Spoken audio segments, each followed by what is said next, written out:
Welcome to Australia 24 News. And now, a brief report on the Bangladesh election. First, the headlines. Sheikh Hasina wins a third term in the Bangladesh election marred by deadly violence and vote rigging, which may create greater legitimacy crisis for the ruling party, the Awami League. A leaked document reveals an elaborate plan and government strategy to rig the election. All opposition parties of Bangladesh rejected the election and demanded a fresh election under a neutral authority, and heavy criticism from the international community about the election rigging.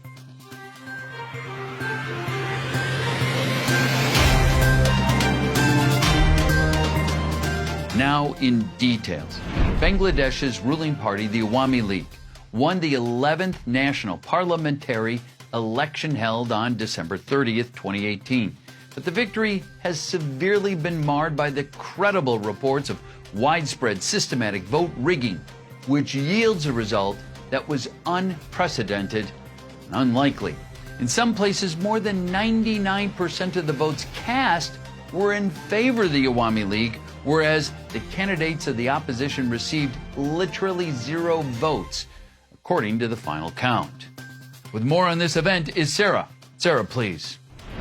A report of German international broadcaster Deutsche Welle states, "What we saw in Bangladesh on the polling day, in constituency after constituency, in polling center after polling center, cannot be called an election.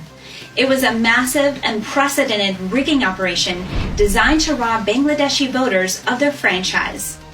BBC reports that its correspondent saw filled-out ballot boxes at the polling center even before polls started in the early morning. They also added that some of the election center doors were closed and people were not allowed to cast their vote. On the night before the election, the ruling party men stuffed ballot boxes in many centers.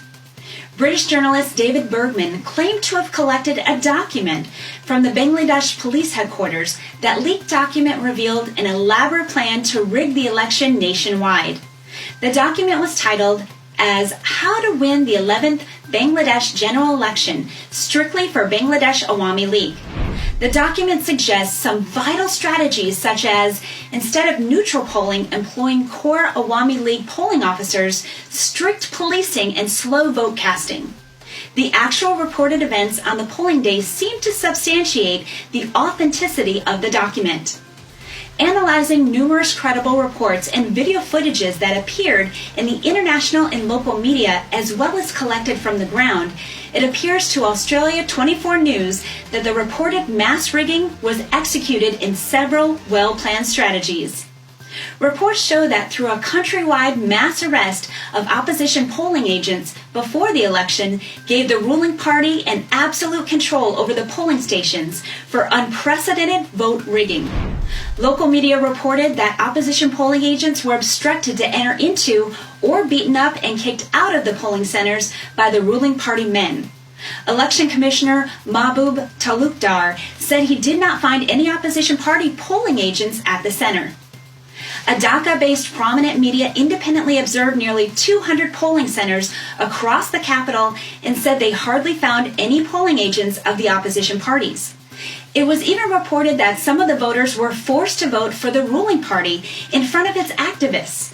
Moreover, some unverified sources informed that the day before the election polling, presiding officers were taken to confinement and were forced to implement Awami League's vote rigging plan. The opposition coalition led by Dr. Kamal Hossain rejected the lopsided polls. They are now demanding a free and fair election under a neutral caretaker government. However, the government denies all opposition claims and maintains the election was free and fair. However, UN, USA, UK, EU, Norway, and other countries have issued statements criticizing the vote rigging that invalidated the government's narrative. They called for a probe into Bangladesh elections. United Nations said reports suggest that violent attacks and intimidation, including against minorities, have been disproportionately carried out by ruling party activists, at times with complacency or involvement of law enforcement officers. The United Nations called on the authorities to take urgent measures to prevent further reprisals.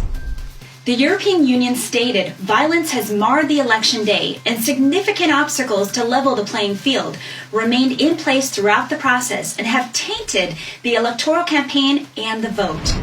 The UK government said, "I am aware of credible accounts of obstacles, including arrests, that constrained or prevented campaigning by opposition parties and the irregularities in the conduct of elections on polling day that prevented some people from voting.